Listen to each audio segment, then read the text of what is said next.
The fact that you guys would even want to listen is crazy to me. I mean, this is the corner of the circle, I guess. What it's about, real simple. People getting together, cracking jokes, talking trash, laughing a little bit, discussing current topics, old topics, really don't matter. But the cool thing is we get to crack the door open up the window, so to speak. Let you peek your head in, listen a little bit, be nosy. Either way, it's a good time. Glad you're joining us. This is the corner of the circle.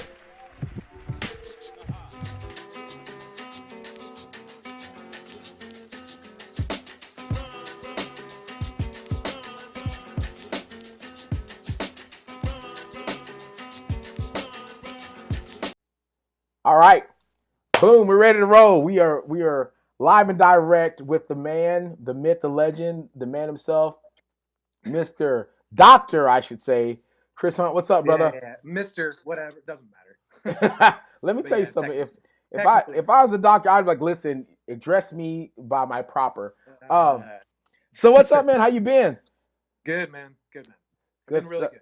Good stuff, man. So for those of the world that don't know who you are or what you do, can you give us a quick little breakdown of who you are, what you do in terms of your position with the USAPL, and maybe outside of that a little bit? Yeah, man. So I'm Chris Hunt. I'm an ER doc, actually, by trade. I finished my residency many years ago in 2011 in New York, actually. I was honestly going to do a sports medicine fellowship. I did not. Kind of life took over, had to start earning money, actually had to help support my dad at that time. So I had it all kind of lined up to do a sports medicine fellowship in Long Island, and life kind of took its own course for me. But so I am the USAPL TUE committee chair. Mm-hmm. So basically what that means is we don't have a medical director per se. Yeah. But I guess if there were a medical director position, that'd be me. Right. Because there's other kind of sub-medical-ish things, but our committee is kind of technically considered the medical committee. Really. Right. So that kind of satisfies a deep need in me to do kind of sports medicine-y stuff. Right. Because I don't do that in my day-to-day dealings. I kind of do. I incorporated some into my practice of medicine, but really this is the thing that kind of satisfies my need to be able to want to do sports medicine, essentially. So, kind of get the best of both worlds. Yeah. Because honestly, I was going to do this whole 1-year fellowship, and it was going to be this whole thing on Long Island, and then it would have been a big pay cut for another year for me. Yeah. I had to get out there, and I don't know if you're aware, but medical school costs a lot. Does it cost? Because I had no idea. I don't know. Most of us. Oh man, well, so when I got out, I had $350,000 of debt, and oh my god, I was 29 years old, and I was like, man, I just got to start earning money, because I don't come from money. I come from, my dad was an appliance salesman. Right. So, I don't come from wealth. Nobody in my family is a doctor, so I just kind of had to get out there and start grinding, start getting it together. Start grinding, man. But you know what? So my day-to-day stuff, I'm an ER doc, right? So my day-to-day stuff is critical care. So that stuff I really like. So actually, pumping on people's chests, shocking them, bringing them back to life. That's a small, actually, portion of what I do. But that's the stuff I really do like. Daggum, man. And then there's other day-to-day stuff, like people check in for needs pregnancy test or hangnail. So we kind of see. Yeah. You kind of get the full spectrum. It really is the full spectrum. And man, I'll tell you, in New York, it was a trip, because New York was an eye-opening, kind of awakening experience for me, and in general, being, a white boy from the Midwest in Podunk. It was just, no, I mean, really, it was. Yeah. I would think it was an important thing for my development as a human being to do that. I mean, obviously, it's just. Just off the top, it's just almost being reintroduced to a whole different culture. You're immersed into a whole different culture. On top of that, of course, it's a whole. I can't even. I don't know because I've said I can't even. I barely know CPR, but to even say that it's a high stress situation. I almost feel like that's not even doing it justice. But obviously, it depends on the person and how you take. Oh yeah, for sure. But I think that the job kind of lends itself more towards people that both like adrenaline, Yeah. but also like can keep their cool. So I don't know. That probably is me for the most part.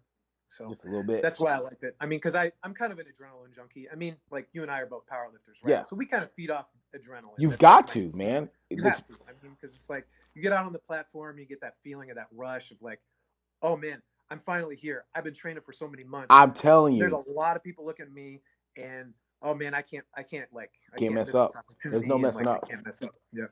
So you get all these kind of thoughts rushing through your head. So that's definitely like an adrenaline junkie kind of thing. And so as far as we'll go to powerlifting a little bit. We'll dive into that a little bit. Where and when did you kind of start your powerlifting journey? Have you always just kind of been like abnormally strong, or like? Yeah, I mean, kind of, sort of, yeah. I mean, I was the strongest kid in my high school, right? And so my powerlifting journey really started. We had a woman named Judy Gedney, who was my powerlifting coach in the middle of nowhere in Illinois. And I'm talking, our town had 20,000 people, but 12,000 of those were college students. So really, we had like 8,000 residents, and we were in the middle of cornfields, like middle of nowhere. So we had nothing to do. So this lady named Judy Gedney, who is actually now in the USAPL Women's Hall of Fame, happened to be living in Podunk, and she was a professor at the college in my hometown. And she taught exercise science. Okay. And Judy Gedney, if you look her up, is like really well known in the powerlifting community. Right. And we were talking about history earlier. Yeah. She is like, she's definitely, ancient history now. And unfortunately, she actually deceased a couple months ago. But she was probably one of the most influential people in my world, because I was asked to come train at, it was a Salvation Army where I lived. Okay. So literally the basement that was a little bit moldy, with rusty bars, right, and some used weights. The good stuff, the dungeon. Oh, such a dungeon. But it was free, right? So it was free for 2 hours a day, 6 days a week. And she ran this thing, and she just taught kids how to lift. And that was like her mission. Right. And she had started getting me into powerlifting competitions when I was 17. So we're going on 20 years now that I've been doing this. That's crazy.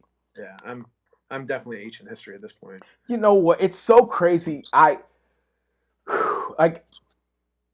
you do more than 5 years in powerlifting, and you're old.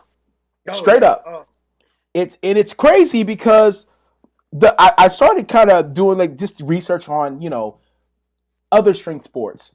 I mean, and it's just as bad, of course, like Olympic weightlifting. But on the reverse side, with strongman, it seems that the older they get, it seems like that's when they're the strongest.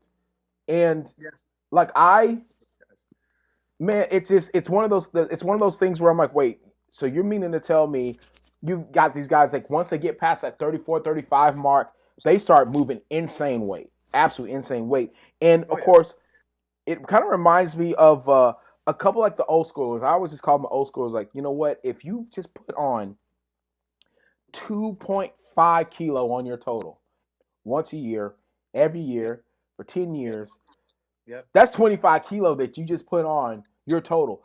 And that's the Dave Ricks method, man. Yeah, man. And it's smart, and honestly, in terms of, it speaks a lot to longevity in the game.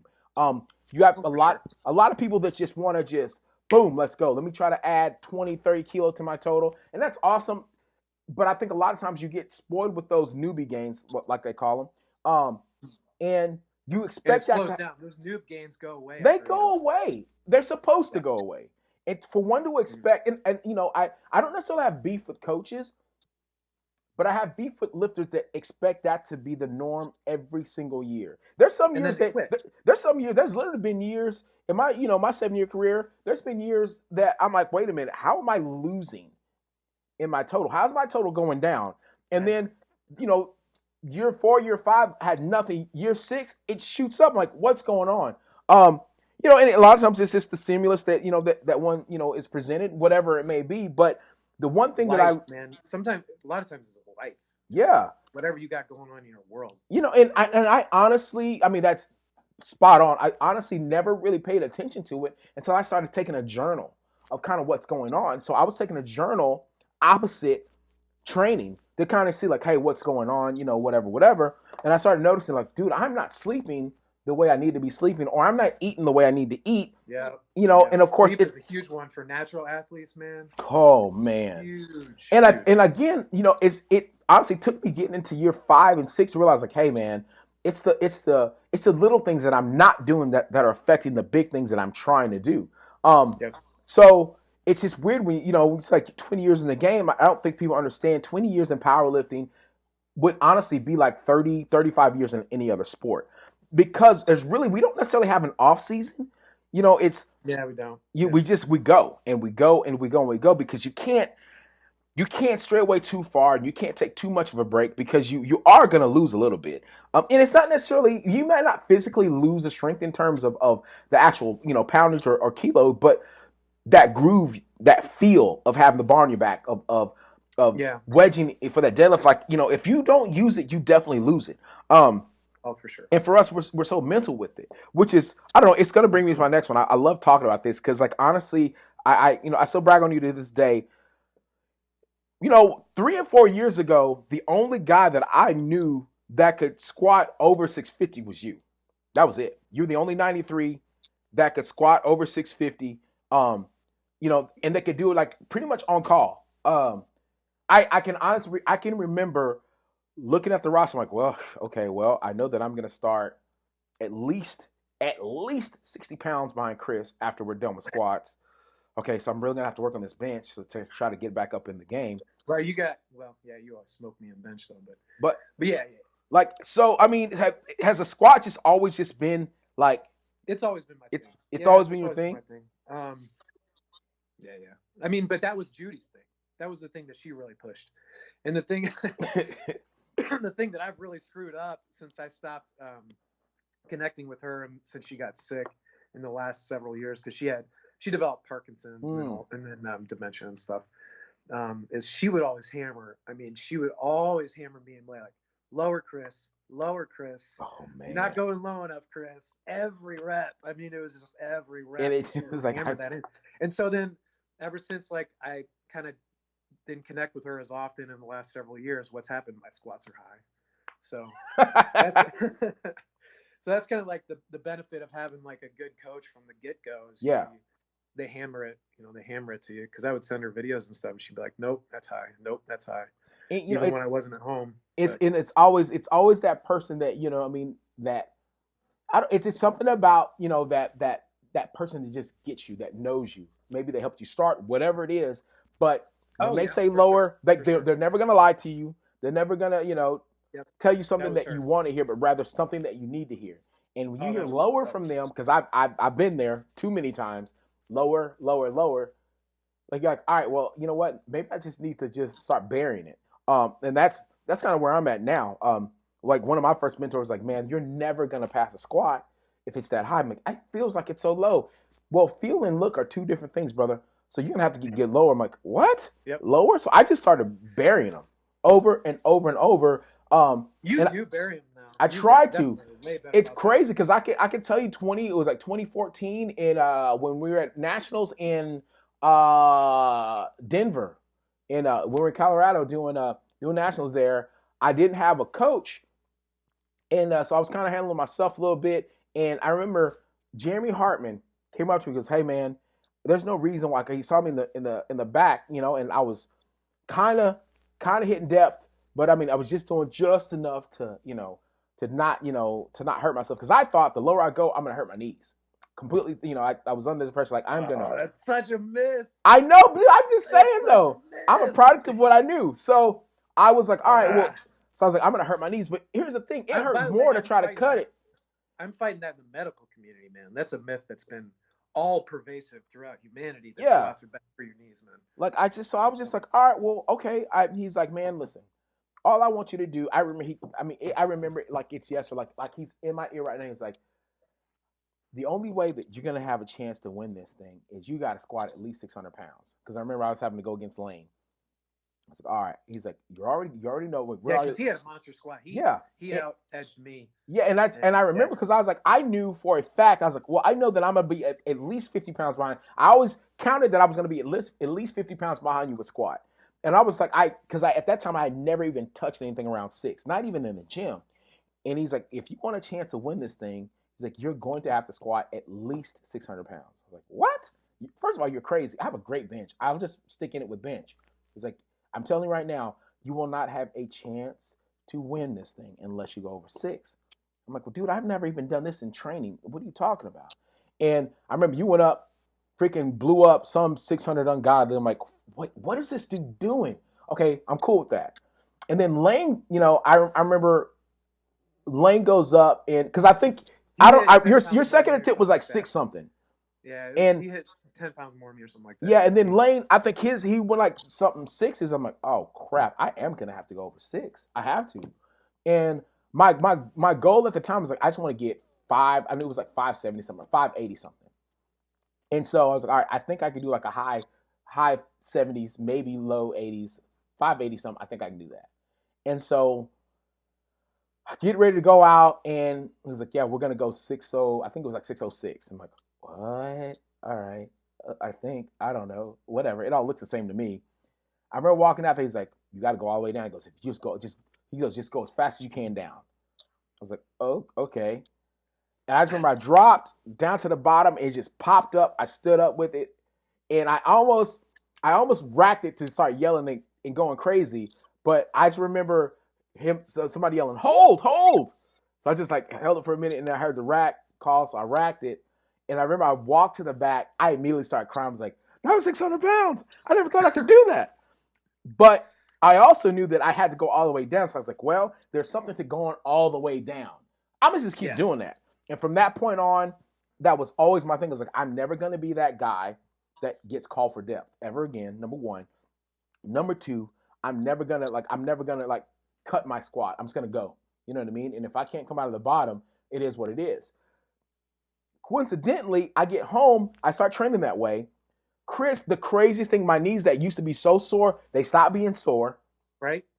Because you transmit the force to your hips. Yeah. So I was just like, okay, there's something to this. And then from that day to present day, it's been that way. And now it's to the point now that, between Mike and Ross, hey man, maybe you shouldn't go so low.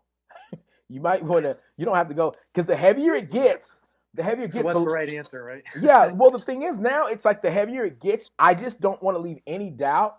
So I will bury it. I will go just that much lower just to make sure. I think you got the right prerogative with that, because, man, I did a really close squat. My third one was 660 this year. Yeah. And it didn't pass 2 to 1. And I'm like, and I felt like I was deep for me. Yeah. Like I felt like I didn't have much more on depth. So, it's just, you go back to the drawing board and just. Well, it's hard because you have huge legs, you know what I mean, and you have like huge hamstrings. So it's like, where else can you go? I got a big forward lean too, though. Yeah. I do the way low bar and the big forward lean. That makes true. It probably a little bit more difficult. And it's always hard I respect the judge's call, because it's not an easy job. I get that. It's hard for me to argue. They're the ones with the best angles. So how do you? Yeah, it's hard for me to argue with the side judge. But when I get called from the front, it's so hard for me to wrap my brain around. How can you see how low I'm getting from the front? It's not possible, in my opinion. Well, I passed the front judge. Yeah, I didn't. I missed on depth on the side, guys. And that's the hard part. Yeah. Anytime I've ever been called from the front, I'm like, hold on, man. Like, let's discuss this. How can you see? You know what I mean? Like, so. Well, if they're calling you from the front, though, the times I've been called from the front, I looked at the video and I was like, okay, that was way high. Yeah. I think the only time I've ever been called for depth since 2014, I did that Toronto Pro Show Invitational, and we were all getting called. And I forgot this thing. Man, we were getting poached out there. And I remember, were they all Canadian judges? Those guys are rough. Well, yeah, that, and the head judge was Zach Cooper. Of course, I was so angry. Mind you, Zach is no BS though. Zach is no BS. Man. Yeah, and then here's the thing. So he's actually given me a few pieces of advice recently that's helped though. I will say that. Dude, I will tell you this, man. To this day, the greatest advice I've received from anyone in powerlifting has been Zach Cooper. And I cite him every time. All he said was, you need to start looking for the things that you're not looking for. Yep. And that's a good piece of advice. That changed everything for me. There was things that I just wasn't paying attention to in terms of technique, in terms of morale, in terms of how I approached it, in terms of just the fun that I was having, in terms of how I coach my people. And honestly, it's written on my bathroom mirror. Look for the things you're not looking for. It's really? Yeah. Man, I got to say, this is a good example. You're one of my favorite people in powerlifting. I'm going to tell you that right now. Listen, you've always been one of my favorite people to compete against. And I'm going to tell you why. It's because you have this infectious, positive attitude, man. Because I would say you're the first person that I competed against that totally flipped my attitude about my competitors. My competitors are not my enemy. They're not somebody that I'm trying to work against. No. I'm working against myself. Exactly. And that was I think it was the Arnold in 2014, maybe, when you really changed my whole attitude on competing. That was the year that I went for the squat world record. Yeah. I was still like 650, and I missed it because we had that like 6-guy flight. Yeah. And my coach couldn't get me out of my belt, and I was like sweaty, and I was like, "Oh man, I'm too tired to do this." That's to this day, that is the roughest Arnold I think anyone's ever been. That was a rough meet, and Elliot was actually our head judge. Yeah. We're going on a tangent, but Elliot was our head judge, and I remember him coming up to me after the meet, and he was like, "I did the best that I could to slow down that flight. I'm sorry, guys." Yeah, man. And it was like, it was rough, but I just I ran out of gas with trying to hit 650 because I was just like tired. We were all dead. I just remember yelling. I think I remember yelling out, "Guys, everyone take your minute. Take your full minute. Take your time getting out there." So I remember that because you were like trying to help everybody else out. I was yeah, like, man. Who is this guy helping everybody else, dude? And then you were like super positive. And I remember when I went out for like my world record attempt, like you smacked me on the back and you were like, "Man, you got this." And I was like, "Who is this guy?" But that totally changed my perspective on the people that I compete against. And ever since then, I've been like trying to encourage everybody. Yeah, man. Man, you have this like infectious in a good way, like a good parasite, like an infectious attitude. I just feel like, Chris, let's be honest. Think back to when we, well, not necessarily when we started, but think back to like 2013 and 2014, 2012, like when we were first like kind of, getting our foot into the raw game. Yeah. We are literally the only two left. David Ricks, of course, but David Ricks, he's a different beast altogether. But when you look back on all of those flights, all of those 93s, even I guess that first year where it's like 90 and then it goes 93, look back on all we are the only two left, dude. We are the only two left. Not saying that we're the only two left, but in terms of the level where it's gone, we've kind of been like one of the few that have been able to ride that wave. Because honestly, it used to be, we got to make sure you get a total over like 700, and then it was like 720, and then I ganked to 750, and then it was like if you're now it's like if you're not up and over or knocking around 800, it's just like you're getting left behind. Now, yeah, I still haven't hit that 800 mark, man. But but the thing is, you keep getting closer and closer and closer. So that's the thing. This year was rough for me, but I'm edging toward it. Well, and the thing is, just if your squat goes, it's a wrap. That's it. You know what I mean? So you're already, and for me, it's just watching because I always have my favorites to watch. You're always going to be one of my favorites to watch because it's like when your squat goes, it goes. It's not one of those like, I wonder if it's going to go or not. Like, it goes. And that's the thing. If the squat, you and David Ricks are, in my opinion, two of the most dangerous squatters because if the squat goes, y'all's momentum just does this. And it never stops. Like, so. Yeah, I'm definitely a momentum lifter. If I hit all 3 squats, then the rest of my day is going to go. Yeah, that's what I'm saying. So, like, once, if you're lifting against, like you said, a momentum lifter, it doesn't matter what's on the bar because the day becomes their day. And that's just it. Like, if it's your day, if you're a lifter and it's your day, there's no such thing as beating that person. It's just like you better hope and pray that they make a mistake. The only thing is, I don't want to win because you make a mistake. I want to win because your best you came out, my best me came out, and I just happened to edge you. It was my day that day. So like maybe that's part of the reason why I cheer on my competitors. At the end of the day, it's just I know what it's like to feel like you have no one out there. You know what I mean? Because my first few meets, that's what it was like, and I hate that feeling. It's one of the loneliest feelings to feel like I've worked my butt off to get to this point. Number one, you know what I mean, and I paid all this money to get here. Number two, and then I have no one that has my back when I'm out here. Number three. Those are the three worst feelings to have as a lifter. So powerlifting definitely used to be when we started, and then even before I started competing with you, like it used to be such a lonely thing. It was lonely and boring. It's lonely and boring. So boring. And the production value has gone up like astronomically. It has. I mean, people don't remember, like, they're like, oh, well, we're doing this meet here and there. I'm like, guys, I've done a meet at a church. We did nationals at a church.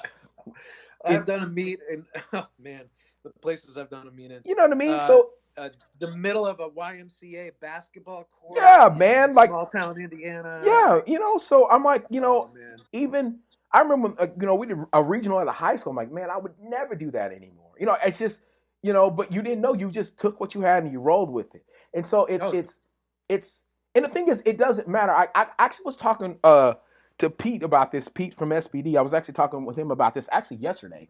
And we were talking about the Sheffield and the production and everything, and how he thinks it's going to be so awesome. I think it's going to be great. Of course, he's like, I just call me, I guess I'm British about it. I'm a pessimist first, and whatever. So we're just kind of chatting about it. But then I got to thinking, and I was telling him, like, Pete, here's the thing. You have the three major things knocked out. I should say four major things. Number one, you have a venue. Number two, you have your lifters. Number three, you have your judges. You know what I mean? And number four, you'll have at least one camera. That's all you're going to need, because one, the camera, people are going to want to see what's going on. Two, the athletes don't care where it is. They're going to lift no matter what. Three, you have judges. So they're going to make sure, one, the athletes are safe, and two, that the meet runs at least, halfway smoothly. And then four, the venue, you have a place for them to lift. We don't care. As an athlete, I will literally lift outside in the middle of the rain as long as I know that I'm safe and that, one, I can break a record, or two, I can move weight and possibly have a PR. I don't care where I lift. Most athletes don't care where they lift. We just want a chance to get together and move some weight. That's it. It doesn't matter where it's at. So while the production is absolutely amazing, and I'm very appreciative of it, I'm very appreciative of the production value, how it has gone up. I don't care about that. I just want to make sure that I can put this weight on my back, that I can get a little chalk, I can chalk up, and I can pull this, or I can bench it. That's it. So it's awesome that, like I said, I do appreciate that you mentioned how, like, the production value has gone up. But at the end of the day, I think we're that type. At least I think we're just that type of beast where it doesn't matter where we lift, because we've lifted in some of the sketchiest places. Some of these guys have never lifted in these sketch places. Like, all they've ever known is nice Alico bars. They don't know the rusty bars. The rusty bars. Look at it, and you get tetanus. Yeah, man. Like, like, have you ever tried to grip a bar that starts sweating because it's because it's humid outside? You know what I mean? That's how I trained. So, it's crazy that we've come to this point in lifting where, one, the popularity has grown, which is awesome. That's the production value, I think, has assisted the popularity. Oh, without a doubt. The production value is not going to assist, old guys like you and me, but it is assisting, these young guys getting into it. And you see so much more talent that's coming into it. That's what it's done. I think the craziest thing was last year in the Arnold when they put up that big video board, and I hadn't seen it, because that's just kind of my thing. I never want to see what the venue looks like. I just want to go and lift. And so I hadn't gone to see it yet, and I think Ray walked out there to kind of check it out for the first time. He comes back, he's like, "Bro, I feel like a rock star." I'm like, "What?" He goes, "Have you seen it?" I was like, "See what?" He goes, "You haven't seen outside?" I was like, "No, Ray, I don't go out and watch. I don't go out and look until it's time to go." It's like, "So you haven't seen it?" He was like, "Oh man, wait till you see it." And I remember I walked out and I'm walking and I look to the right. I'm like, yo, that's me. What is going on? You know me, like I'm just like squirrel. Like when I'm out there just having the time of my life, I look up and I see myself. I'm like, oh man, this is gonna be good. I remember hit my first squat. I walked to the back. I was like, Ray, you're right, dude. That's crazy. He was like, I told you, and that just kind of changed it for me because like it was, I just want to see how much weight I could lose with my cut, and I was. Why did you do that? I just wanted to see if I could do it. Part of me, once I hit the 80, once I hit 86 in the diet, when I was dieting, once I hit 86, I was like, you know what? I think I can cut down to 83. I think I can do this. And so, but the thing is, I got to the lowest I got was like I got 83, like 83.8, 83.7, and no joke, I couldn't even stand up. I was just like, I was like Mortal Kombat finishing him. So I was like, I gotta eat something.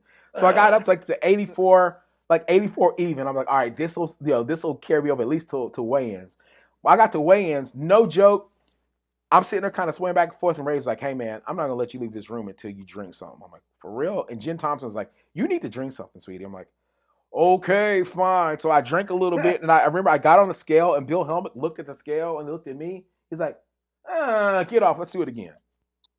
Gets on the scale, looks at me. He's like, no. He turns it off, resets it, has me step back on. He's like, oh my God. So this is real. I'm like, this is real as real can be, Bill. I need to get out of here because I'm about to faint. So let's hurt get this weight. But it was, so I was just, it was one of the funniest, one of the most fun times I had cutting that kind of weight. I don't think I'll ever do it again. Not that quick. Cause I started that cut like a month out. If I were ever going to do that again, I would start like 3-4 months out. I would have to start now. So if you're doing a weight class change, for sure. Yeah, the thing is, I didn't really care about cutting down a weight class. I just wanted to see how low I could go. I was still going to do 93, but I mean, and I just didn't want to work that hard going against Ray and all those guys. But here's the stupid thing: this is how dumb I am.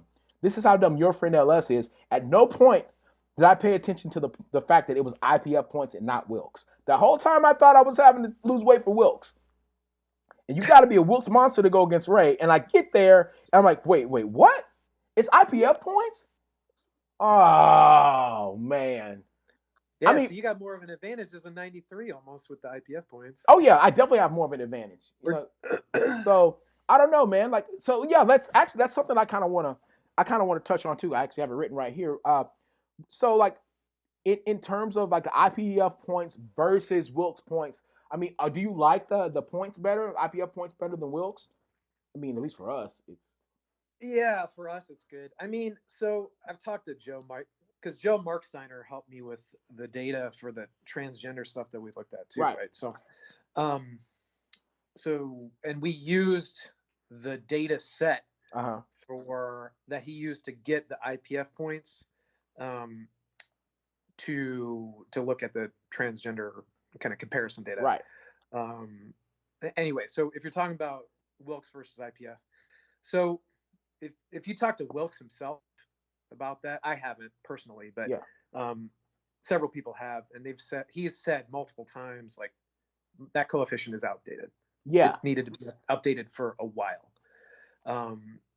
And so that's what Joe did. I mean, he updated the coefficient for the newest powerlifting totals, and then kind of looked at everything across the board. Yeah, I mean, it seemed like it would have been an outdated sample. So yeah, it's So this is a definitely a more recent sample. It was like the data set ended in 2018. I think it was from 2013 to 2018.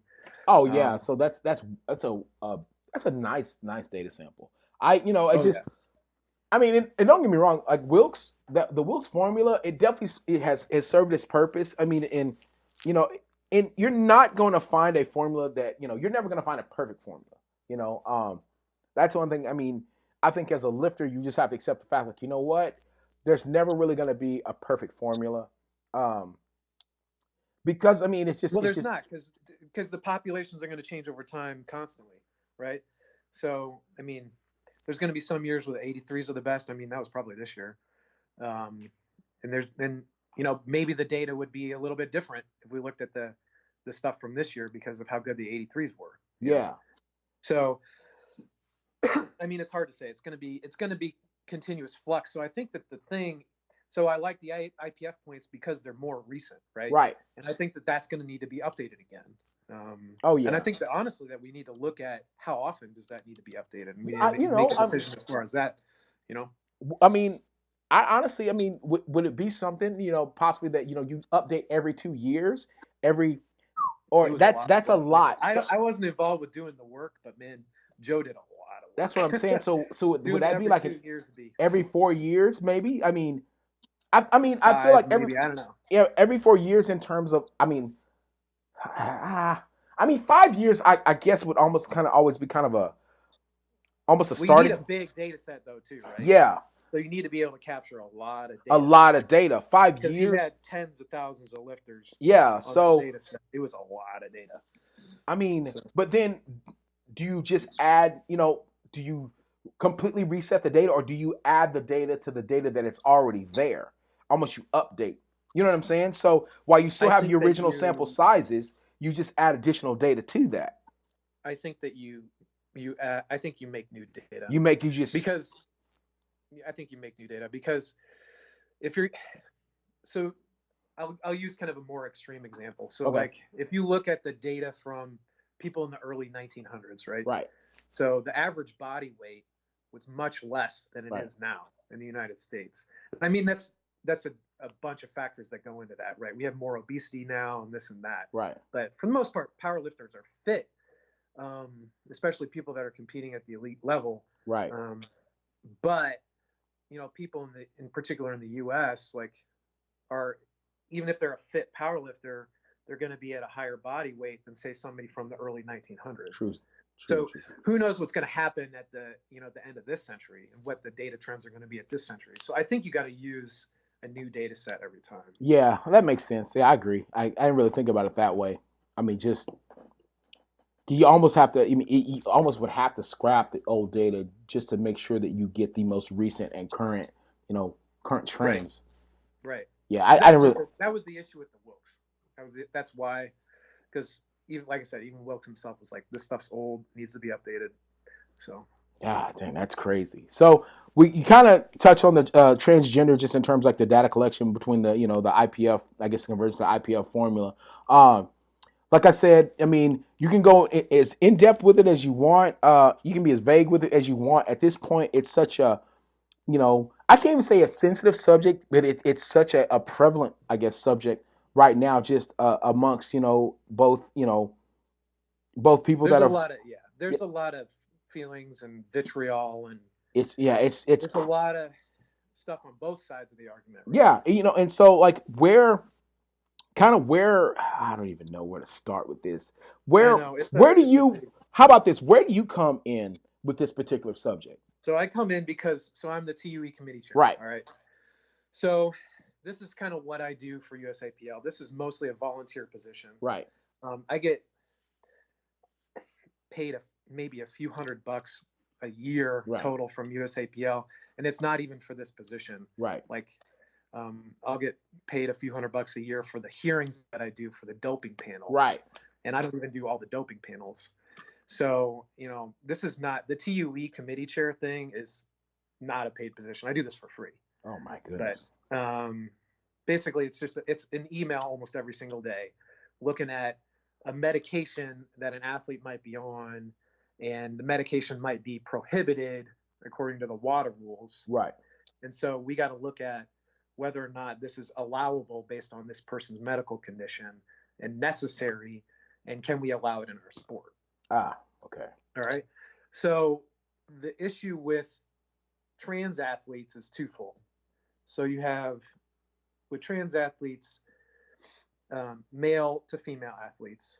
Okay. So people that transition from male to female have to take spironolactone. Right. And don't have to, but oftentimes take spironolactone. And so spironolactone is an androgen blocker. Okay. So it assists with the transition process to becoming female. So it decreases androgen levels. And so spironolactone, the kicker with this drug in particular is it's also a masking agent for steroids in the drug test. Anytime anybody's on spironolactone, they have to get approval for spironolactone. Okay. So that's one piece of it. So then the other piece is individuals that are transitioning from female to male. And so oftentimes folks that transition from female to male will take testosterone to kind of inherit more male characteristics. Right. Testosterone is not allowed in USAPL for any indication. Right. So that's been kind of a hard stop. So like I would say once a month, once every 2 months, I'll get a TUE request for testosterone for guys in their 40s, 50s that have low T. Right? Yeah. And it's just a denial across the board. Yeah. I mean, imagine like, so you're over 40. Right? Yeah. Yeah. So, and I'm 37, so I'm getting up there. Yeah. But, imagine like if you and I took testosterone, right? Right. Because I'm sure I could like get my testosterone measured at some point, and I have low T some days, man. Yeah. Or I've worked 5 nights in a row. Yeah. I've had 4 hours of sleep, and I mean, I'm sure you don't have the proper nutrition. You may not eat. Oh yeah, like when I've been working my butt off. And, sending a bunch of patients to the ICU, I could easily have get low my T. testosterone measured. And just get it measured at a low point and be like, oh, yep, low T. I need my levels up. Yep, and then I need to get my levels up, and then yeah. Whereas like, when I'm training for a meet, I try to like maximize my sleep, and I'm sure I'm maximizing on my testosterone. Exactly. Right. So anyway, so that's why we've never allowed people, with the kind of low T thing to take testosterone. Because even better example, imagine if Dave Ricks like got his testosterone level measured, right? And he had low T, and then he got put on testosterone. That guy would be just an absolute more of an animal than he already is. Oh yeah. Oh, for sure. Yeah, that makes total sense. Actually, I mean, to kind of piggyback off of that, like we're having a rookie meet. One of the first, actually, I think it's the first rookie meet that Texas has ever had at my gym. And our gym owner, actually, he was on testosterone and everything. He had to get off. He's like, well, can I do the TUE for him? I was like, man, I'm gonna be honest with you, it's probably not gonna pass. I'm just to be honest with you. I have enough. I literally have a group of athletes. They all compete, but they're all over 50. They're all M3 plus. About 7 of them, and it is what it is. Like I'm sorry, but I mean it's a part of the contract. Like you have to understand that you can try you want, but the TUE is not. You're probably not gonna get. It's probably not gonna. We've never allowed it. Yeah, so I've been doing this since 2014, and we've never allowed it since I've been doing it. So. Yeah, so I mean it's like I get it, but if it's that bad where your health is affected, you know what? Let's not compete. Let's just train. We'll train, and then when you feel like you're at a point where possibly your body can produce enough testosterone that you'll have enough energy to go out there and do your thing, then you know what, maybe we can get you off of it, and you'll just have to go with what you got to go with, But right. It's one of those things where I mean, our gym owner, he had to do it when he found out. He asked me about the TU. I was like, listen, I'm gonna be honest with you. Here's the rules. Here are the contracts that I do with my people. Go through it. Give it a look. If you have any questions, I can point you in the right direction. I was like, but you got to be off it for 3 years or something like that. Yeah, you know what I mean. And so he was like, am I going to be able to even do it? It's like, well, how long have you?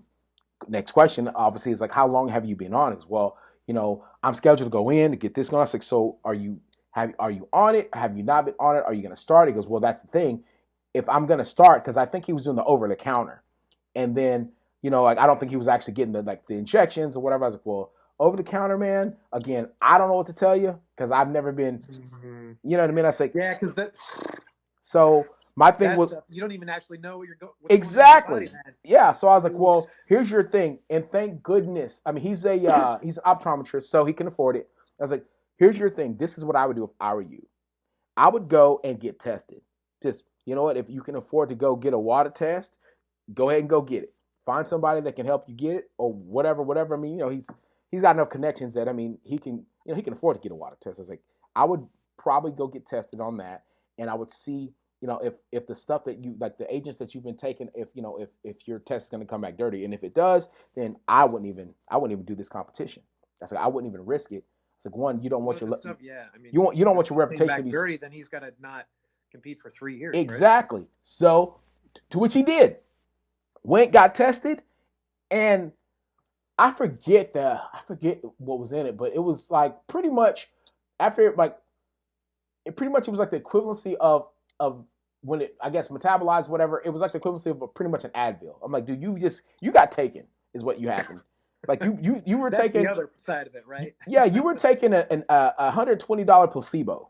Oh So man, and he's yeah, like, yeah, I think I'm gonna that's good for start. you. You know, he goes, I think I want to start actually get my levels up. It's like, well, dude, if that's what you're, if that's what you're concerned about with your TUE, it's like I wouldn't even start. So it was kind of what I'm glad you pointed this stuff out. We got some good stuff going on right here. But yeah, so he's one of the few that almost, like, thank goodness that, one, you can afford it.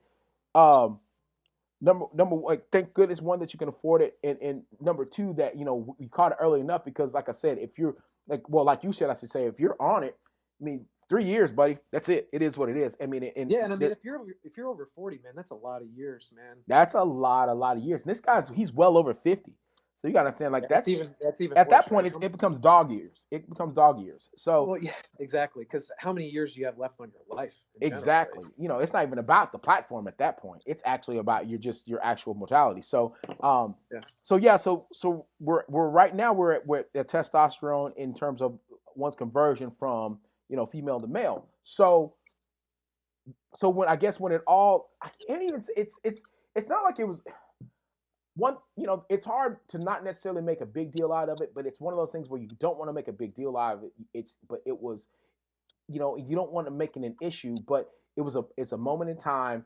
where, it all starts to come to a head.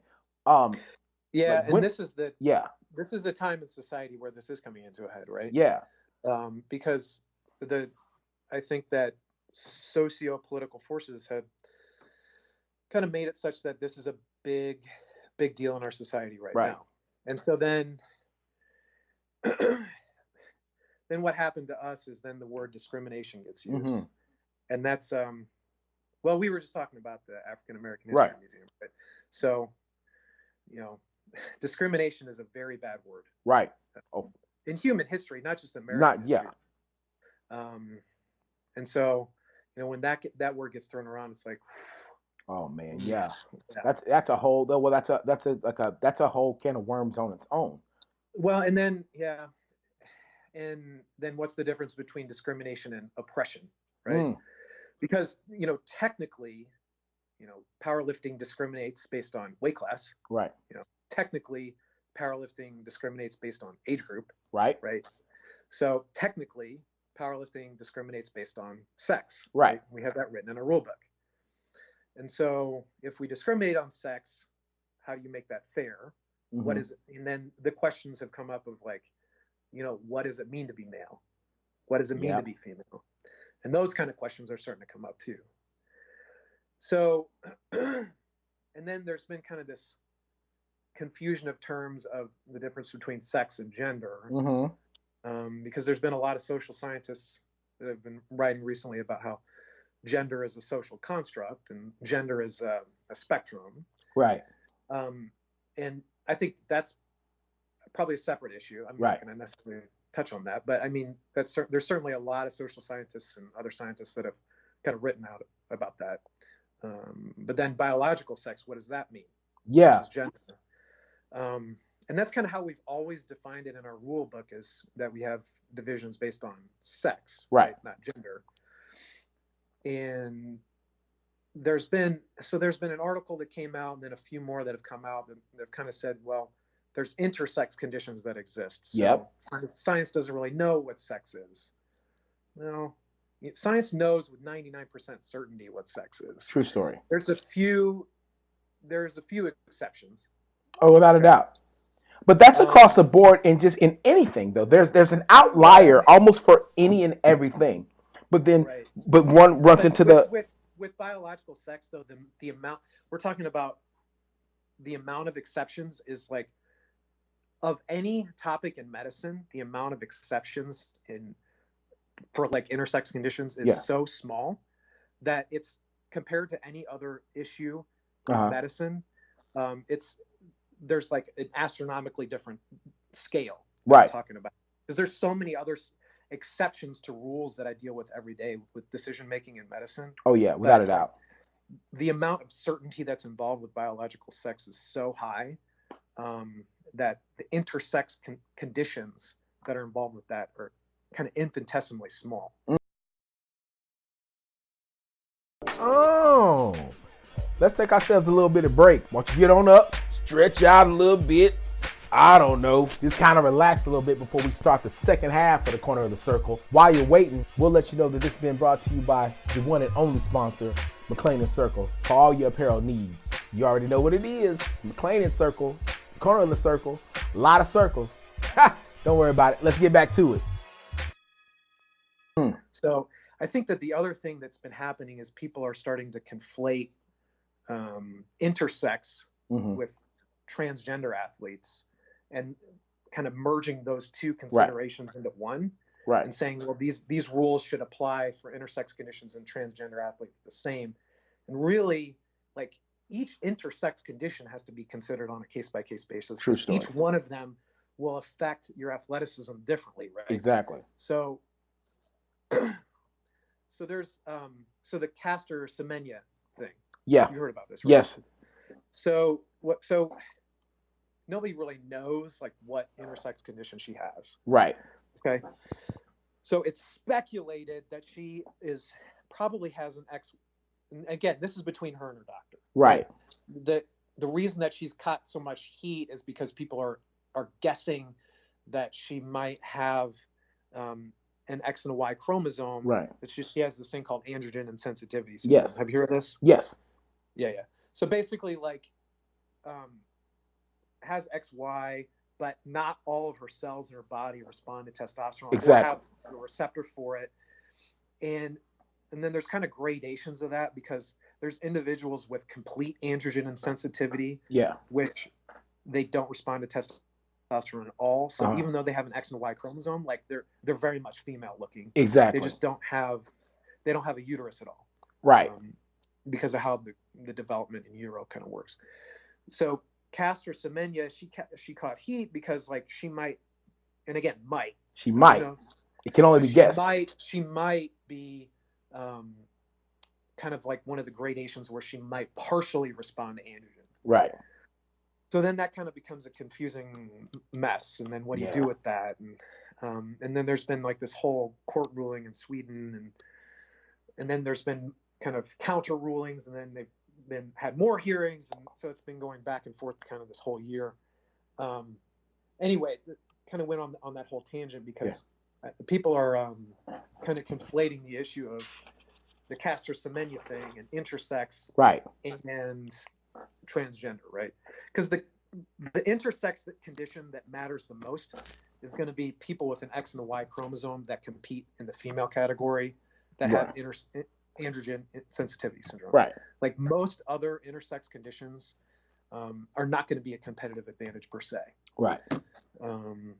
So anyway, huge tangent, but so I'm trying to keep this issue in the realm of we gotta take these on a case by case basis. Yeah, you really do. Yeah, it seems like you have to. Yeah.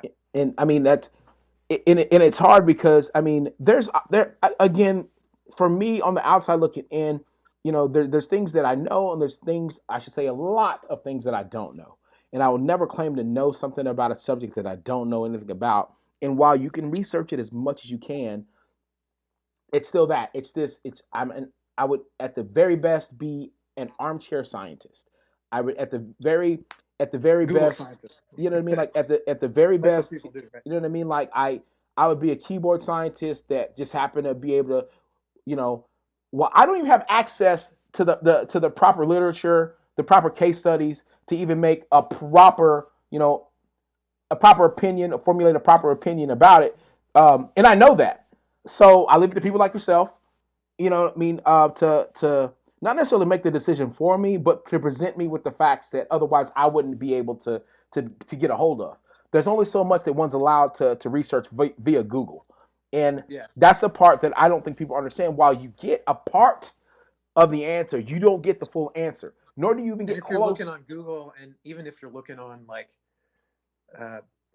actual scientific articles, like there's conflicting information on some of this stuff, and then there's opinion that kind of gets inserted into the data, and that's my thing. Right? Like at some point, a narrative can be created or an opinion can be made and interjected into information that, by all sense and purposes, can be as close to fact as fact can be, but just has to be just enough of a skew in terms of your opinion that can sway a mind either way, especially when it's such a hotbed issue. So, I do get it in terms of, especially with a lot of my sisters in powerlifting right now that feel like it's not fair. I get that part. I definitely get that part.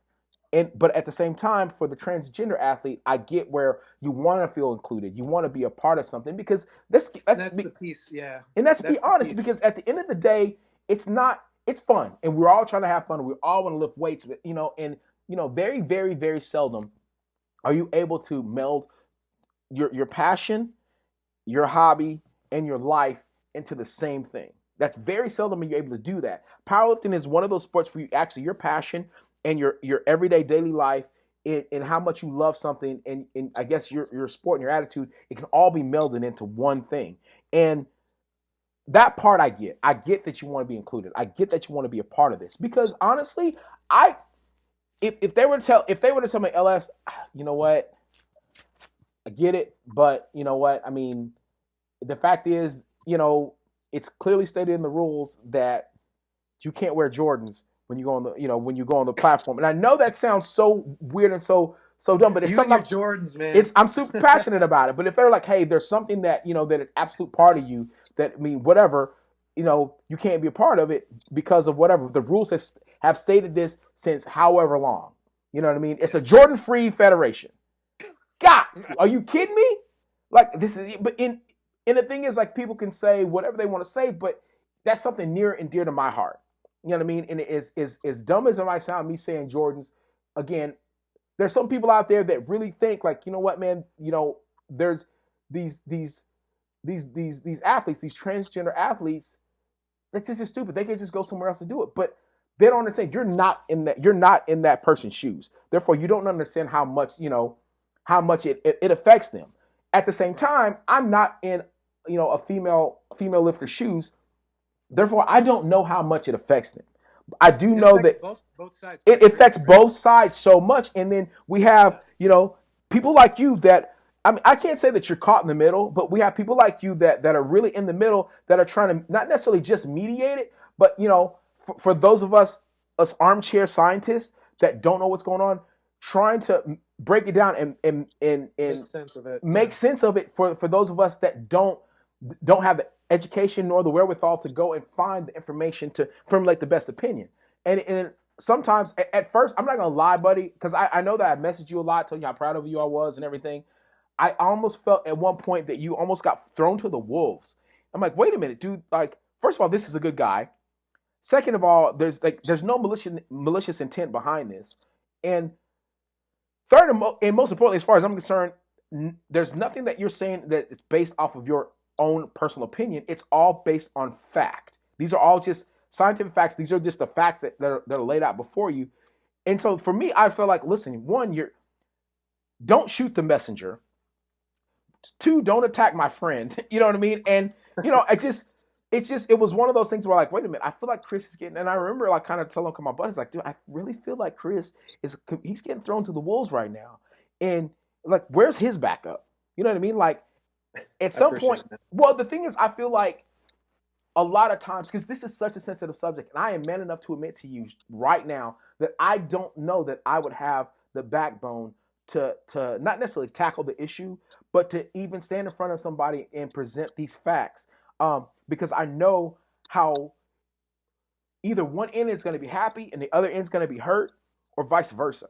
You know what I mean? Yeah. I mean, there's no way out of this without hurting somebody. Exactly. Either way you make this. And I feel like for the transgender athletes, man, I feel for you. I really do, because I know that's gotta hurt.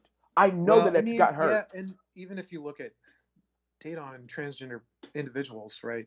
I mean, the suicide rates are higher. Yeah. So I mean, it's got to be hard. It's got, and that's the thing I don't think people understand is, like, and I think that's I could say probably 75% of the reason that I wanted to talk to you, because I think people, those of that listen, those are the people that know you. Those that don't know you, they don't understand that you're a human being just like the rest of us. You know what I mean? And so they see this guy standing up on this podium giving this presentation, but they forget like you're a human being too. And I don't think they understand that you recognize, and just like the rest of us, like to be transgender, period, that cannot be easy. I will never say that that's easy, but to live your life and not live your truth, whatever that may be, that's got to be just as hard. And so for you, one, to find like, you know what, this is who I am, this is who I want to be, this is who I've always been, see me for who I am. That's a huge leap that one has to take, because there's a lot of people right now that aren't living their truth. They're not living who they are. They're not proud of who they are. They're not proud of what they bring to the table, and they're living their lives every day lying to themselves. And so for a transgender athlete, a transgender person, period, to finally decide this is who I am, this is who I've always been, this is how I've always felt. This is it. This is who I am. To take that leap, boom. I salute you for that, because again, there's a lot of people that aren't living their truth. Secondly, it's a giant life change. It really is. And I know not a lot of understanding from most of society. Yeah, and then I mean, it's not. I know that it's not easy, but then I also feel, for the female athlete that, I mean, let's be honest, man. For a long time, they were considered inferior athletes. They were considered inferior, period. You know what I mean? It's just by society. In some societies, I mean, like, so we were talking about, kind of similar stuff earlier, right? Yeah. So in some societies, women used to be considered property. Property, right? Absolute property. So, and then that didn't change till, a few hundred even years ago. Yeah. Really. And then, so having female sport has only been in the last few decades. That's the crazy part. That it's and so now we have so many women that have really bettered their lives. Yes. I mean, hell, the women that have bettered their lives have bettered men's lives, right? So my first coach was female. Exactly. And she was like, and she got a lot of women into powerlifting. Exactly. She bettered my life. Melinda Baum. Most influential people in my entire life. Exactly. Melinda Baum. I always talk about Melinda. When I first started, she was the first like major coach that I had. It was like, just do what I say. Don't ask questions, just do what I say. And I'm like, yes, ma'am. And I never questioned. To this day, I know for a fact I wouldn't be where I am right now had it not been for her. And so I see these women, like, and I see how hard they work, number one. And it's still, I mean, and still for so many of them, it is still an uphill battle. And so, and I get it. I've had an opportunity to talk with a few. I mean, and I'll keep them anonymous and nameless, but I've had a chance to talk with a few, and the thing that I've heard echoed, a few times over is, we've worked so hard to get to this point. Now we have one more obstacle to overcome, and some view it as just that. It's yet one more obstacle that they have to get past. I mean, I'm working hard just to be considered an equal athlete.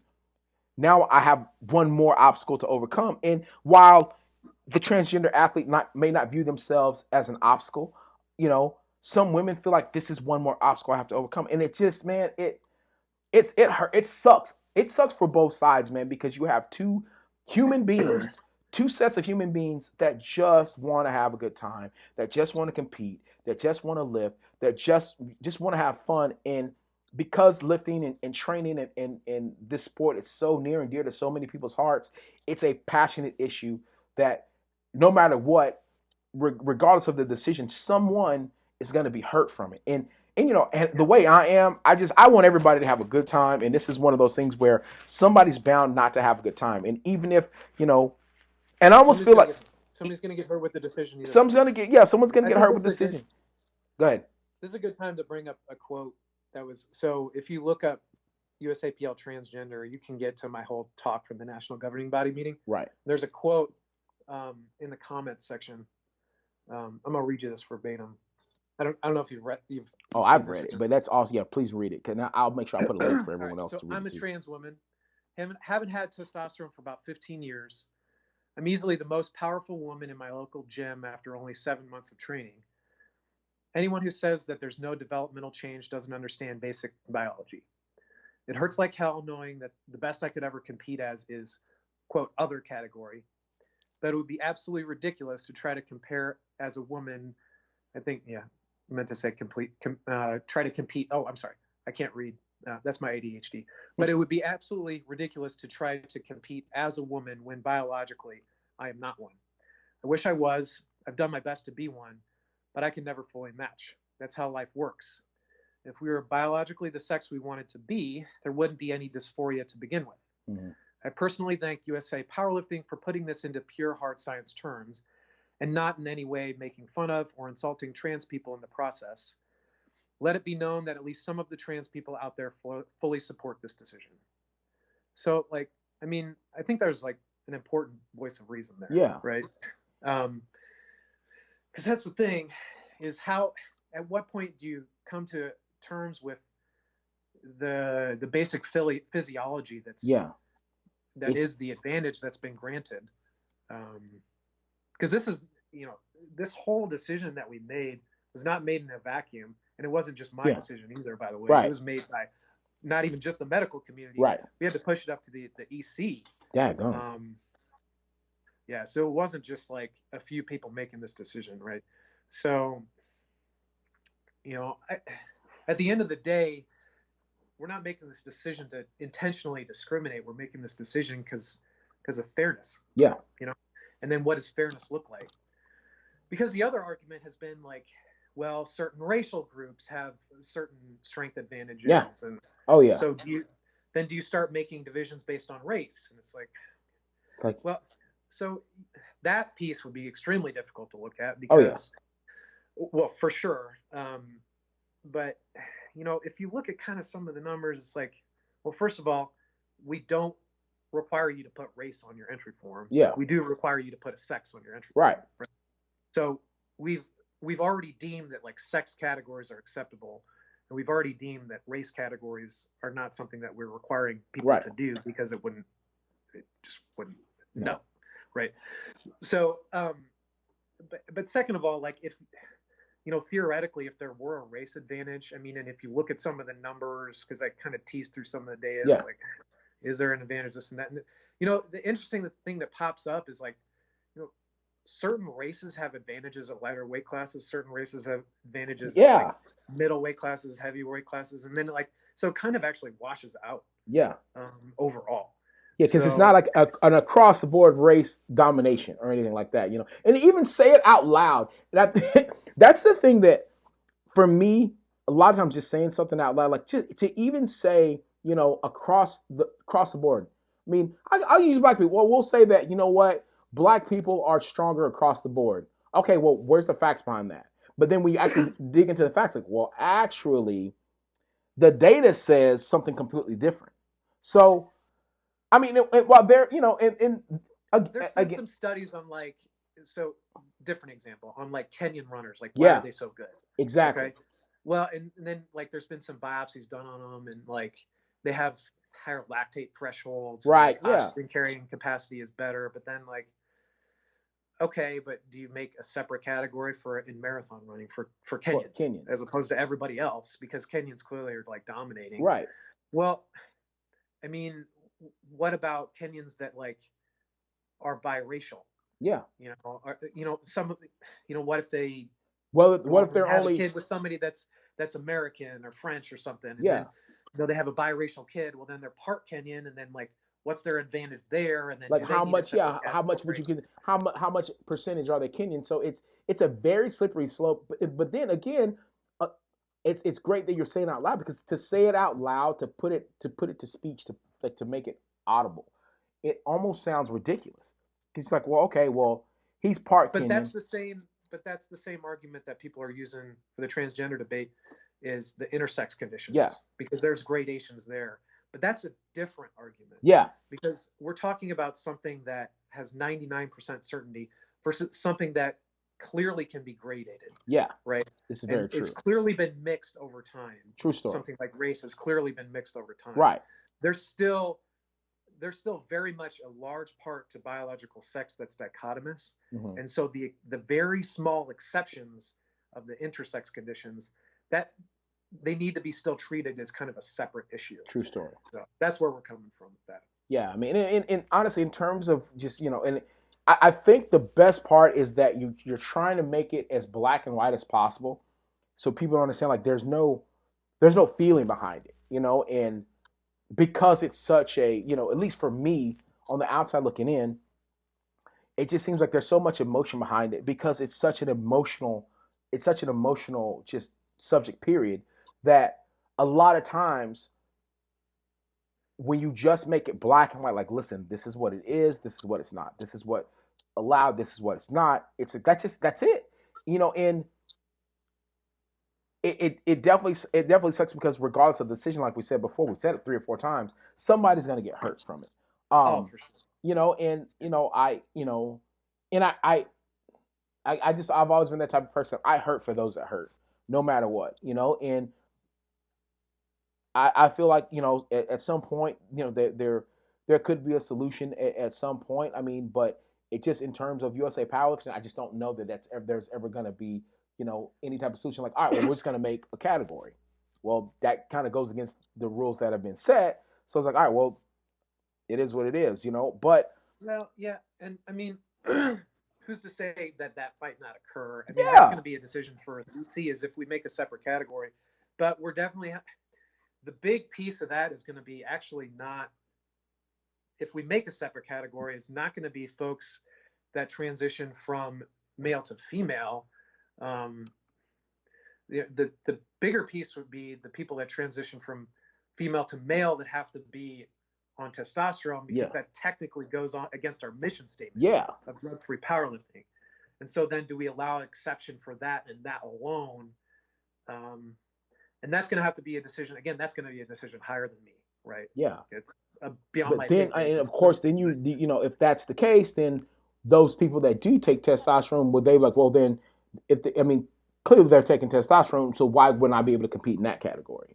So then, because there's going to be somebody, I can guarantee you, there is going to be somebody that's going to be like, well, if they're allowed to take testosterone in that other category, why can't I take my testosterone and compete against them? Since they're allowed to, there's gonna be somebody that does that. So it's and then here we go with more problems, right? Exactly. So it's such a hard and sensitive situation, and again, God bless every one of them. I feel for them. You know what I mean? I just, oh man, I feel for you, man, because that's just, it's not something that every person's built to handle. Number one, and I mean, and like I said, God bless you for being, being one of the people in the forefront that, not necessarily trying to tackle the issue, but a person that's trying to help find a solution, that's. I mean,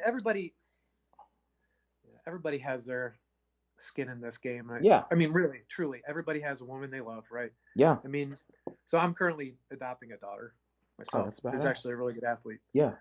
Yeah. And I mean, so I've got skin in this game. Everybody has skin in this game, right? Everyone. So, I mean, this is an important thing to talk about. And we've kind of gone against the grain here with this decision. And then now other groups are actually following our lead. Mm-hmm. And I've actually been in communication with a lot of folks from around the world now. And there was actually a couple meetings in Switzerland recently regarding this issue in the last month or so. Uh-huh. The IOC ruling and how that worked out. Yeah. And then the IAAF, which is kind of like the legal body for the Olympics, right. Their rulings. And they kind of had another meeting recently to try to kind of talk about all these issues. And I advised a couple folks that went to Switzerland for that. And, it's been, I never thought I would be talking about this issue. I never thought I would be, it never occurred on my radar. Right. So, I mean, this is just something that we had to make a decision on. Mm-hmm. We tried to make the most fair decision. Exactly. And then we took it from there. I mean, and at the end of the day, that's all you can do is you can only, and not necessarily, it's not about really sticking to your guns, but rather than trying to make the best decision possible for, honestly, as many people as you can. And at the same time, uphold, the integrity and, stick with the mission statement. It's as simple as like, you do what you say what you do. And So and I applaud you for that, man, because like I said, not a lot of people, you know, self included, I don't know that I would have really been able to, to really approach this issue, and not necessarily see it through, but approach this issue and, not halfway broken down through it. I know me. I know how I am. And, This has been, well, I got a really strong woman behind me, so yeah. I got a great wife.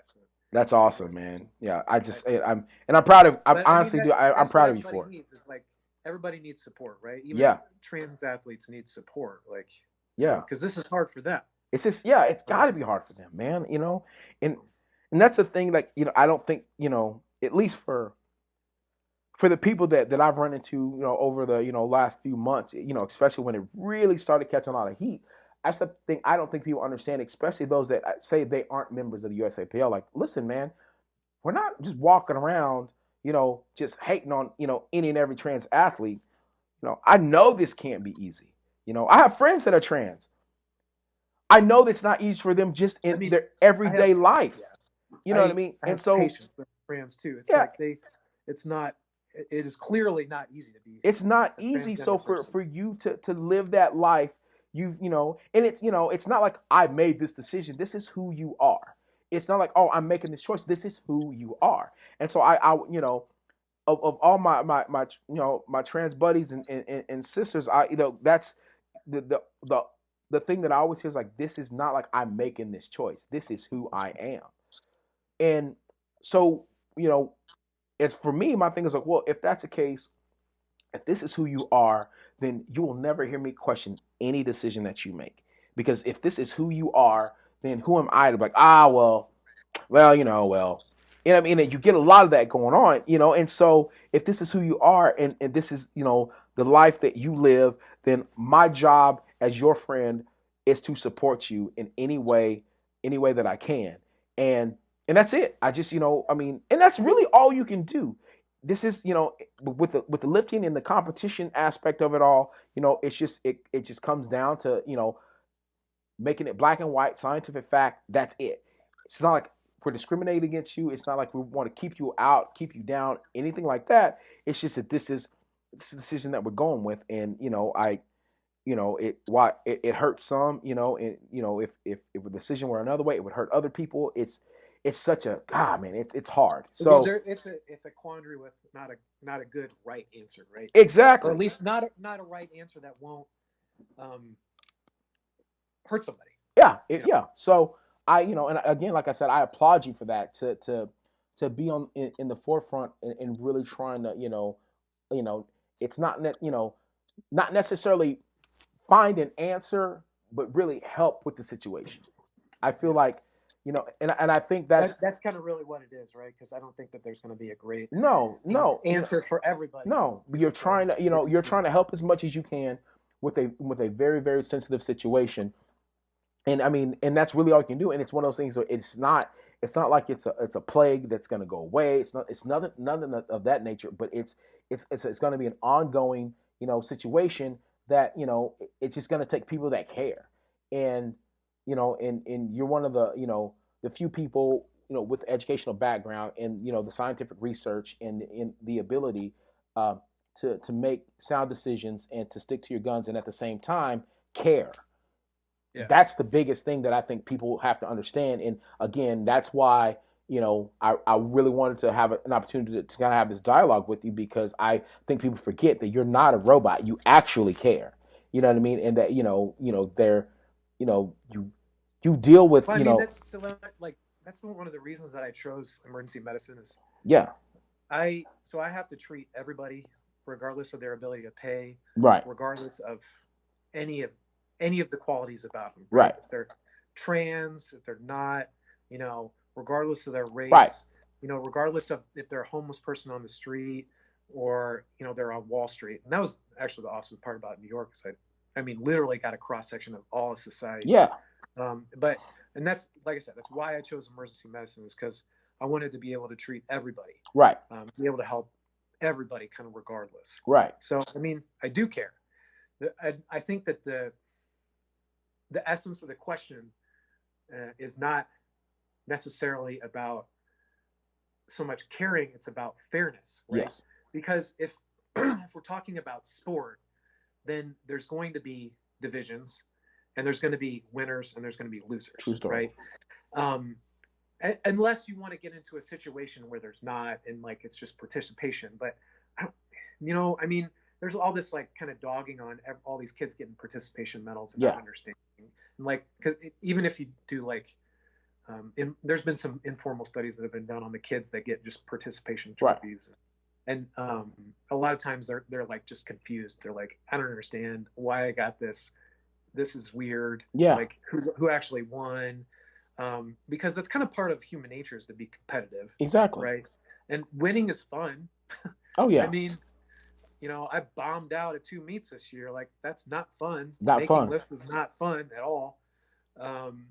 So, the reason you do sport is you want to better yourself. But the reason that you don't just lift in your garage is because you want to compete against somebody. Exactly. Right? So, I mean, that's why we have divisions. That's why we have rules. And that's why we have competition in the first place. So I don't think that essence of sport is going to go away anytime soon. Right. Because I think that would defeat the purpose. And so then how do you keep the competition fair? And I think that's like I said, that is the question right here. Dude, this is huge, man. I could talk about this for freaking ever, man. Like I'm over here like, well, yes. It kind of it's this one subject, it's really gotten into a lot of questions about the nature of sport in general, the nature of what it means to be male and what it means to be female, and it's a lot of like almost like existential questions. Yeah, well, it really it planted a seed for more questions. That honestly, I think a lot of us, you realize, I say this a lot, you don't realize you don't know until you realize you don't know. And oh man, is that so true? Like the Dunning-Kruger effect, man. Like, you know what this is? Say again? The Dunning-Kruger effect? Please educate us. Do you know what this is? You know what it is, right? I don't, actually. Okay, cool. All right, good. So Dunning-Kruger effect is like when you're starting to learn about something and you feel like you really understand it, and then you get kind of over a hump and you realize how little you actually know. Yeah. So it just, and that hump is like way down. And then once you become an expert, you actually feel like you know less than when you started your venture. It's because like once you become an expert in something is when you realize how much more there actually is to learn. Exactly. Yeah, and I think that's where we're getting with I think as a society, at least, I can't believe I'm saying as a society, I've become what I despise. I think as a society, as we are dead smack in the middle of the information age, and we do have the Google monster or the Google machine, however which way you want to look at it, as we have it at our fingertips. We have more information readily available that comes quicker, but we also have a great deal of misinformation that's kind of poured into our brains as well. And so you really have to go on this quest to actually find truth, to actually try to find. And so that's where in my belief, a lot of these armchair scientists start coming from, because you do have to dig a little bit deeper. And the deeper you dig, the more passionate you become about your opinion. And the more passionate one becomes about their opinion, the more that opinion starts becoming opinion, but starts becoming more fact to them. Because it means something. It means whatever that it means to them. And so...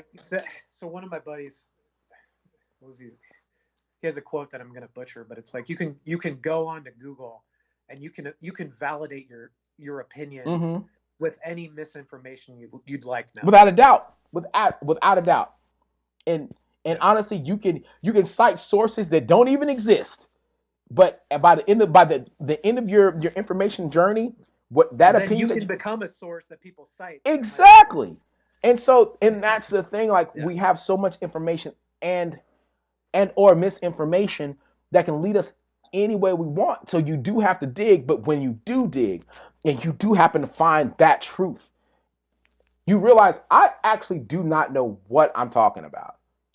And the more I think, with me, at least personally, the more I dig into a subject and I start, finding those references and finding those credible resources, I realized, like, dude, I don't know jack about this. I thought I knew a lot about transgender and about, trans people in the process and what they go through until I actually, until I actually realized, like, wait a minute, this whole time we've been buddies and I had no idea you were trans. Oh, dude, tell me about it. Tell me about your life. Tell me what, oh crap, I don't know. I didn't even know that. So you have to take this, and this. Oh wow, I had no idea. Like and so then, like, all right, so these are the medicines that one has to take. Okay, cool. So you have to take these medications. Okay, so let me do research on these. Oh wow, so it does this and this and this too. Oh my gosh. So not every day is side effects of the meds they take. Yeah, you know what I mean? And so people have to understand, if this isn't, at least for me, I think to myself, if this isn't who you feel you are, why would you put yourself through this? You know what I mean? And so then you start developing even more of a respect for who they are. And you start developing, even more love and appreciation for who they are, because again, for me, all I ever knew was what was in front of my face. So I was only able to see pretty much what was at my front porch. That was it. So for me to venture past that front porch, actually go out to the street and actually make my way down the middle of the street, take a left or a right, take a lot of roads that are less traveled, that's a scary thing, because then, you're getting away from your comfort zone. And we're all experts when it comes to our comfort zone. We all live in our own little bubble, right? Yeah, and so, and I think for me personally, that's my appreciation for people like yourself and so many other people within the medical community. You start developing an even larger, grander, if you will, appreciation for those of you that are in the forefront of subjects like this, and so many other things that we, as general public, just don't have the knowledge to really comprehend. It's crazy, and so, again, I can only applaud you, man, for what you're doing, because again, you're my friend, and I have an opportunity to I post about it, like, I have an opportunity to lift and train alongside some of my heroes.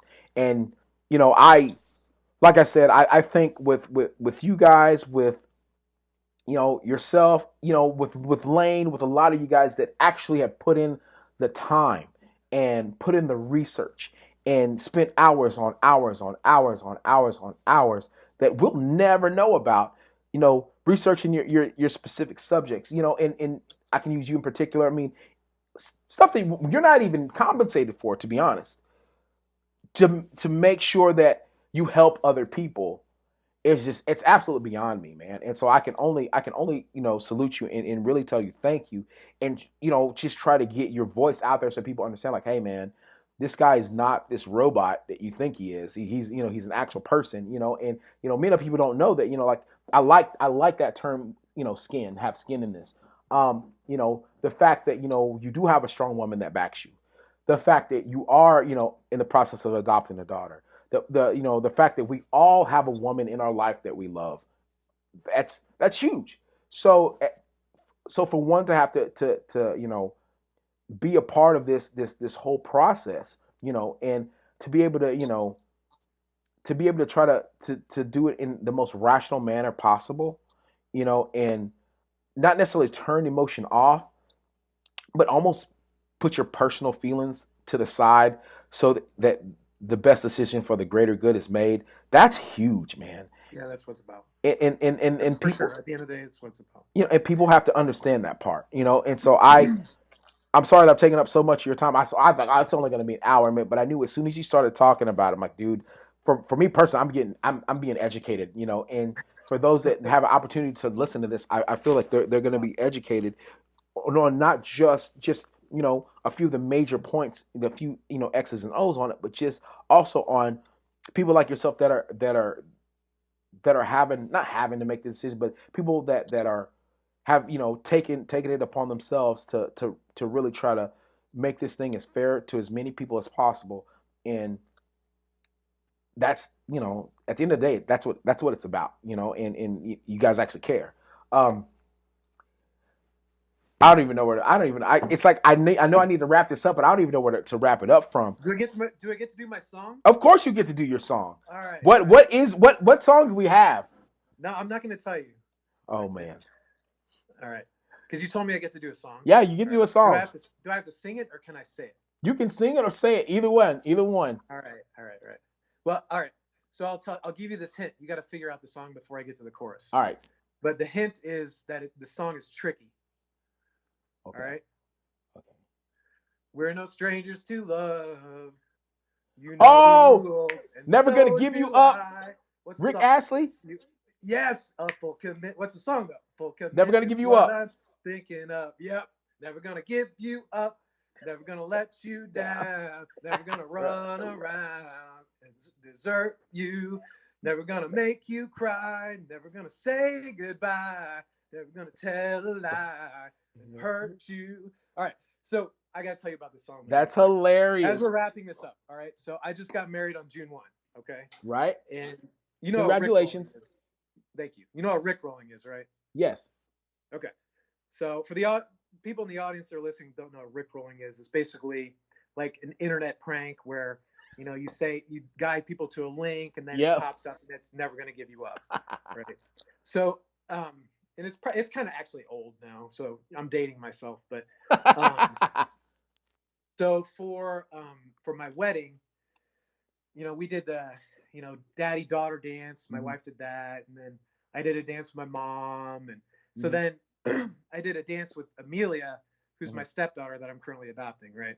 And she's 10 now, and she's very little. So I picked her up, and I'm dancing with her, and you know, everybody's crying, and you know, it's a special moment. Everybody's getting their camera out. Well, halfway, and I picked Butterfly Kisses. Oh, you did it like that. Oh, you're the worst. I know, I'm actually the worst type of person. So we get halfway through that. DJ does a record scratch, and then Never Gonna Give You Up, right? So we rickrolled everybody. That's hilarious. Not only did we rickroll everybody, we had a whole choreographed bit because a kid opened up. Yes, because a kid opened up a breakdancing studio down the street, and he was doing like private lessons for really cheap. And so we did this whole choreographed song and dance with Never Gonna Give You Up. Me and my wife and my soon-to-be adopted daughter. Oh, dude, you know what my next question is going to be, right? What's that? How can I get a hold of that? I need to get a hold video. Of I gotta get that video. I'll try to send out the video. Listen, give me just a snippet of that video because I want to put it on this. People need to, because I want to see it. Yeah, man, that's all. God, man, yes, I gotta get that. I gotta get that. It was a very epic rickroll, I will say. That's it. But I can tell you that my daughter is absolutely sick of hearing that song because we practiced it for like 2 months. That's hilarious. I never want to hear this song ever again. Yeah, man. Listen, that's how we wrap it up right there.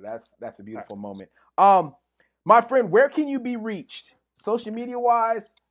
I can be reached at Huntsy08. Okay. My Instagram. If people want to reach me, that's probably the best way. Gotcha. But the other way to reach me, honestly, is to email the national office. Okay. And you can reach me that way. It's nationaloffice@usapowerlifting.com. All right, because they filter out a lot of emails and get people in touch with me if they have major questions about kind of medical issues in USA Powerlifting, and I field all those questions. So. Dude, I honestly appreciate you more than you know, man. You know I love you so much. You've been one of my favorite lifters literally since day one. So it's you know, and I've been bugging you. You're one of my favorite people in the world. So. I appreciate that, brother. I really do. This bromance is probably getting gross to everybody that's listening. It is what it is. We don't understand. I reached out to you a while ago, man, and I know that you were so busy and you finally got a little time to pencil me in. So I cannot tell you how appreciative I am of that. I will make sure. I cannot wait to get this out to people, man. Like I'm telling you, my season 1 was good. My season 2 was great. This season 3 is about to be epic. God, this is gonna be epic. But Chris, I'll try to get you that video. I appreciate you, man. Like we will talk to you soon. Thank you again, brother. Have a good day. All right, man. You too. Later, bud. What's up, people? LS. First and foremost, thank you guys for joining us on this journey that is McLean and Circle. Appreciate you guys, you know what I'm saying, coming through and listening.